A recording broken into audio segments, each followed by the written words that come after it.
Once again, the royal family's secrets are making their way into the public eye, and this time it's not just a scandal, it's a statement about priorities.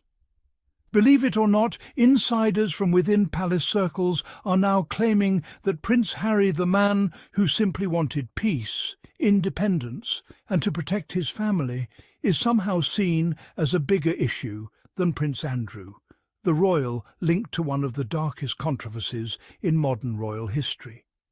Yes, you heard that correctly. The institution seems more focused on controlling Harry than holding Andrew accountable. So, today on Meghan and Harry Tales, hosted by Adrian, we're diving into how this royal double standard has never been clearer, and why the establishment's obsession with silencing Harry and Meghan says far more about their own image problems than about the Sussexes' so-called damage to the monarchy. It's a familiar royal pattern.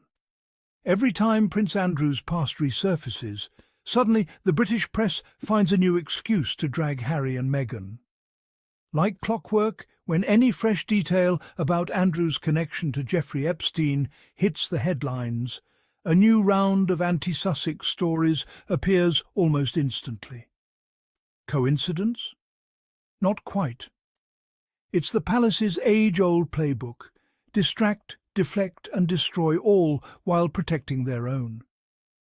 Recently, leaked correspondence revealed that Andrew continued communicating with Epstein in 2011, long after pretending he had cut ties. His words were chilling, showing sympathy and alliance instead of distance. And how did the palace react? Not by condemning him, but by doing what they do best: circling the wagons, covering their tracks, and shifting attention elsewhere. And as always, who takes the hit? Harry and Meghan. After those revelations, the Times of London ran a story that should have been about Andrew. Yet buried deep in that same piece was an unexpected line that Prince Harry was considered a greater priority for the royal family. Think about that. On one side, a man tied to a criminal predator. On the other, a prince who simply chose to protect his wife and children and live freely. And somehow he is treated like the problem. This is how the palace manipulates the narrative, by forcing comparisons that make no sense. Speaking out about mental health, racism, or family trauma is not the same as being entangled in scandal. But by mentioning Harry's name alongside Andrew's, they create a false equivalence, one that lets the real issue fade while the media frenzy redirects elsewhere. Let's look at the so-called punishments. Andrew lost his public duties. Yes, but he still lives comfortably at Royal Lodge, keeps his Duke of York title, and enjoys every privilege that comes with royal protection. The palace calls that consequence. In reality, it's cosmetic. Now contrast that with how Harry and Meghan were treated. For daring to move abroad, speak their truth, and refuse to play the royal PR game, they were stripped of patronages, had stories leaked against them, and were left without proper security. The institution that bends over backward to shield Andrew still refuses to keep Harry safe when he returns to his home country. So, when officials say Harry is a greater priority, what they really mean is that he's a bigger threat not to the monarchy's stability, but to its illusion of moral authority. Even Queen Camilla is said to be privately worried about how Andrew's actions reflect on the family, especially given Queen Elizabeth's public support for anti-abuse causes. Yet while Charles and Camilla claim to value reputation, they undermine it daily by shielding Andrew and demonizing Harry. Reputation isn't saved by silence, it's earned through accountability. And the royal family continues to have none.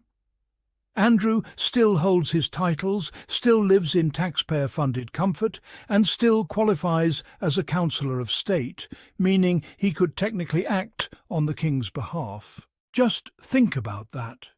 The same man who lied about his relationship with Epstein could legally represent the Crown, while the prince who supports veterans, mental health advocacy and global charities can't even pay for his own security in peace.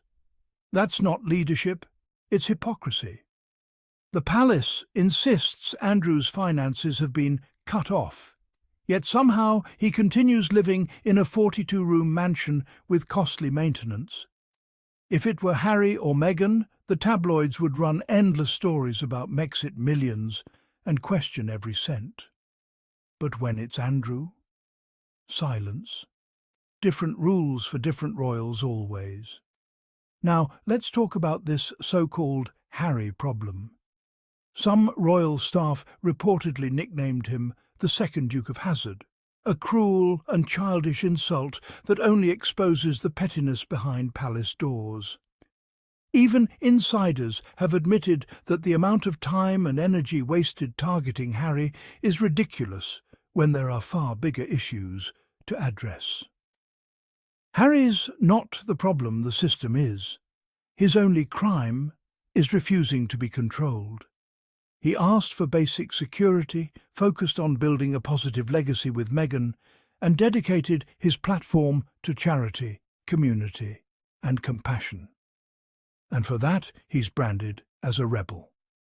The truth is, Harry and Meghan's independence scares the monarchy because it proves the Crown's power isn't divine, it's performative.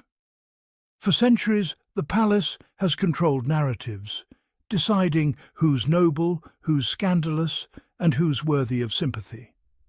But the Sussexes broke that cycle by taking control of their own story. They don't depend on royal PR or tabloid approval.